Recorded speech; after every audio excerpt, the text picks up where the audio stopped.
Hi, I'm Risa, founder of the Agenda Lounge.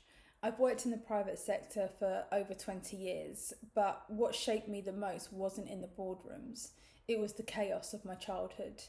My mum battled with addiction and mental illness my entire life until she took an overdose in 2019. My mum's story ended before she could see that her voice even mattered, but I've been left a gift to use my voice.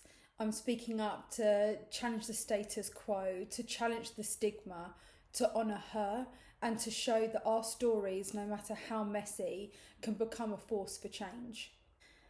Addiction lived in my home long before I understood what it was. I grew up in the shadow of watching it, watching my mum spiral, not knowing how to help. As a child, I carried the weight of things no child should.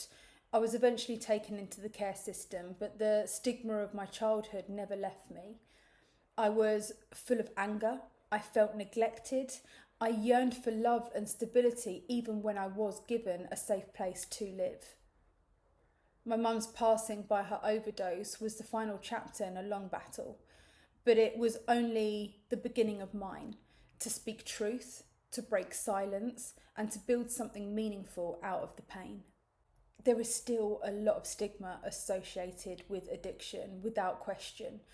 There's this unspoken judgment, like addiction is a choice or a flaw, but it's not. It's pain, it's trauma, it's illness. And stigma doesn't just isolate the person struggling, it isolates the children, the families, and their entire community. I know because I've lived it. My experience has affected me in multiple ways, but it made me invisible.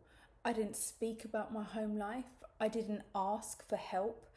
I learned to perform strength whilst I was completely empty inside. And when my mum died, I grieved in silence because I thought people would just see her as a dirty junkie and not the woman who was fighting a war with herself every day. Now I've learnt to truly believe that my mum left me this gift. She's no longer here to tell her truth, and her gift to me is my voice, and that allows me to share our stories without fear. There's been a lot of hard moments during my journey, but the hardest part wasn't just losing my mum, it was losing her slowly, piece by piece, to something that I just couldn't compete with. It was the guilt of wondering if I could have saved her, the fear that I'd become her, and those thoughts live with you even when the chaos ends. The biggest support that made a difference was the gift of being seen without judgment. I mean, therapy helped, but honestly, hearing me too from someone who just got it, that changed everything. Peer support, safe spaces, people who hold space for your story without needing to fix it, just witness it. That's where the healing starts. The biggest barrier to awareness about addiction for me is silence. We don't talk about addiction until someone's taken. We wait until it's too messy, it's too public, too late. There's still this idea that it's a moral failure rather than a health issue. And until we replace that shame with understanding, we'll keep losing lives in this silence. Breaking through the barriers means more education and more honest, open, transparent conversation. I'm so passionate to speak out because my mum didn't get that chance to. And because there are kids right now growing up in homes just like mine, thinking they have to hide. I created the Agenda Lounge to put these stories, our agendas, on the table.